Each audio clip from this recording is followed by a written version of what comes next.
ഇന്ത്യയും യൂറോപ്യൻ യൂണിയനും തമ്മിലുള്ള തന്ത്രപരമായ പങ്കാളിത്തം കൂടുതൽ ശക്തമാവുകയാണ്. ട്രേഡ് ആൻഡ് ടെക്നോളജി കൗൺസിലിന്റെ മൂന്നാം യോഗത്തിൽ വ്യാപാരം, സാങ്കേതികവിദ്യ, സുരക്ഷ എന്നീ മേഖലകളിൽ നിർണായക ധാരണകളിലാണ് ഇരുപക്ഷവും എത്തിയത്. സെമി കണ്ടക്ടറുകൾ, കൃത്രിമ ബുദ്ധി, ശുദ്ധഹരിത സാങ്കേതിക വിദ്യകൾ, സുരക്ഷിത വിതരണ ശൃംഖലകൾ, ഡിജിറ്റൽ പൊതു അടിത്തറ, വ്യാപാര നിക്ഷേപം തുടങ്ങിയ മേഖലകളിലെ സഹകരണം വിപുലീകരിക്കാൻ തീരുമാനമായതോടെ ആഗോള വെല്ലുവിളികളെ സംയുക്തമായി നേരിടാനുള്ള ഇന്ത്യ-യൂറോപ്യൻ യൂണിയൻ ബന്ധത്തിന് പുതിയ കരുത്ത് ലഭിച്ചിരിക്കുകയാണ്. എന്നാൽ ഇന്ത്യ-യൂറോപ്യൻ യൂണിയന്റെ പ്രധാന ലക്ഷ്യങ്ങൾ എന്തൊക്കെ? പരിശോധിക്കാം വിശദമായി. ഞാൻ Anjitha. India-European union trade and technology കൗൺസിലിന്റെ മൂന്നാം യോഗത്തിൽ നിർണായക കരാറുകളിൽ ധാരണ.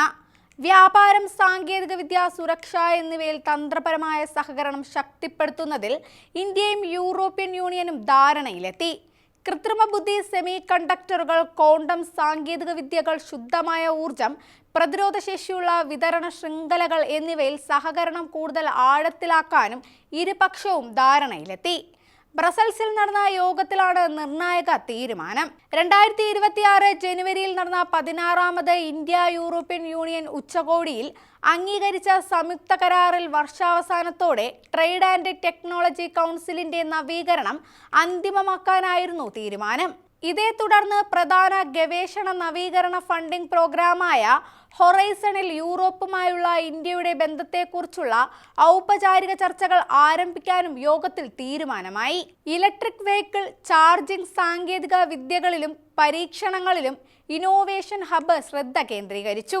സ്റ്റാർട്ടപ്പുകൾക്ക് വിപണി പ്രവേശനത്തിനും വാണിജ്യവൽക്കരണ അവസരങ്ങൾക്കും പിന്തുണ നൽകുന്നതിനായി ഡീപ് ടെക്, ക്ലീൻ ടെക്നോളജികളെ കേന്ദ്രീകരിച്ച് ഇരു രാജ്യങ്ങളും സ്റ്റാർട്ടപ്പ് പങ്കാളിത്തവും ആരംഭിച്ചു. സാങ്കേതിക വിദ്യകൾ, ഡിജിറ്റൽ ഗവേണൻസ്, ഡിജിറ്റൽ കണക്ടിവിറ്റി, വ്യാപാരം, നിക്ഷേപം, പ്രതിരോധശേഷിയുള്ള മൂല്യ ശൃംഖലകൾ എന്നിവയിലെ പുരോഗതി യോഗം അവലോകനം ചെയ്തു.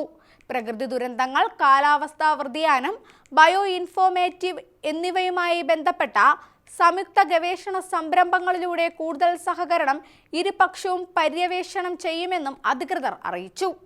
2026 ജനുവരിയിൽ ഒപ്പുവെച്ച നൂതന ഇലക്ട്രോണിക് സിഗ്നേച്ചറുകളും സീലുകളും സംബന്ധിച്ച ഭരണപരമായ കരാറിന്റെ അടിസ്ഥാനത്തിൽ ഡിജിറ്റൽ വാലറ്റുകൾ ഉൾപ്പെടെയുള്ള ഡിജിറ്റൽ ട്രസ്റ്റ് സേവനങ്ങളുടെ പ്രവർത്തനക്ഷമത സംബന്ധിച്ച സാങ്കേതിക പ്രവർത്തനങ്ങൾ തുടരാൻ ഇന്ത്യയും യൂറോപ്യൻ യൂണിയനും സമ്മതിച്ചു.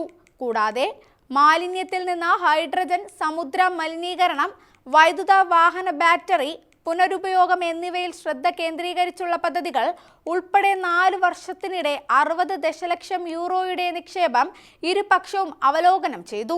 ബഹുമുഖ വ്യാപാര സംവിധാനത്തിലുള്ള പിന്തുണയുള്ള സമകാലിക വ്യാപാര വെല്ലുവിളികളും യോഗത്തിൽ ഇരുപക്ഷവും ആവർത്തിച്ചു. ഡിജിറ്റൽ സാങ്കേതിക വിദ്യകൾ, ശുദ്ധമായ ഊർജം, പ്രതിരോധശേഷിയുള്ള മൂല്യ ശൃംഖലകൾ എന്നിവയിൽ ഫലങ്ങൾ നൽകുന്നതിൽ ശ്രദ്ധ കേന്ദ്രീകരിച്ച് ഇന്ത്യയും യൂറോപ്യൻ യൂണിയനും വരും മാസങ്ങളിൽ പദ്ധതികൾ ആവിഷ്കരിക്കും. ഇനി India-European union trade and technology കൗൺസിലിന്റെ പ്രധാന ലക്ഷ്യങ്ങൾ നോക്കാം. വ്യാപാരവും നിക്ഷേപവും ശക്തിപ്പെടുത്തുക, വ്യാപാര തടസ്സങ്ങൾ കുറച്ച് സാമ്പത്തിക സഹകരണം വർദ്ധിപ്പിക്കുക, സാങ്കേതിക സഹകരണം വിപുലീകരിക്കുക, കൃത്രിമ ബുദ്ധി, സെമി കണ്ടക്ടറുകൾ, 6G, ഹൈ പെർഫോമൻസ് കമ്പ്യൂട്ടിംഗ് തുടങ്ങിയ മേഖലകളിൽ സംയുക്ത ഗവേഷണവും വികസനവും പ്രോത്സാഹിപ്പിക്കുക, ഡിജിറ്റൽ പരിവർത്തനത്തിന് പിന്തുണ നൽകുക, സുരക്ഷിതവും വിശ്വസനീയവുമായ ഡിജിറ്റൽ സാങ്കേതിക വിദ്യകളും ഡിജിറ്റൽ പൊതു അടിത്തറയും വികസിപ്പിക്കുക, പ്രതിരോധശേഷിയുള്ള വിതരണ ശൃംഖലകൾ സൃഷ്ടിക്കുക, നിർണായക അസംസ്കൃത വസ്തുക്കളുടെയും സാങ്കേതിക ഉൽപ്പന്നങ്ങളുടെയും ലഭ്യത ഉറപ്പാക്കുക, ഹരിത സാങ്കേതിക വിദ്യയും ശുദ്ധ ഊർജവും പ്രോത്സാഹിപ്പിക്കുക, കാലാവസ്ഥാ വ്യതിയാനത്തെ നേരിടാനും സുസ്ഥിര വികസനം ഉറപ്പാക്കാനും സഹകരിക്കുക, സുരക്ഷയും വിശ്വസനീയ സാങ്കേതിക വിദ്യയും ഉറപ്പാക്കുക, സൈബർ സുരക്ഷ, വിശ്വസനീയ ഡിജിറ്റൽ സംവിധാനങ്ങൾ, പുതിയ സാങ്കേതിക വിദ്യകളിലൂടെ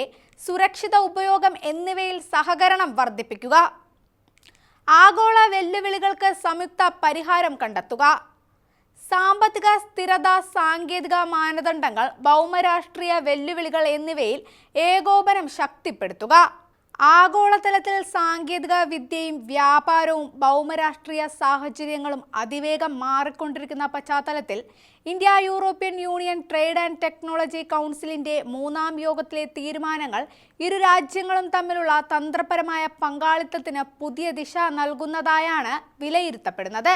നവീകരണം, സാമ്പത്തിക വളർച്ച, സുരക്ഷ, സുസ്ഥിര വികസനം എന്നിവ ലക്ഷ്യമിട്ടുള്ള ഈ സഹകരണം ഭാവിയിൽ ഇന്ത്യ യൂറോപ്യൻ യൂണിയൻ ബന്ധം കൂടുതൽ ശക്തിപ്പെടുത്തുന്നതിനുള്ള സുപ്രധാന ചുവടുവയ്പായിരിക്കും.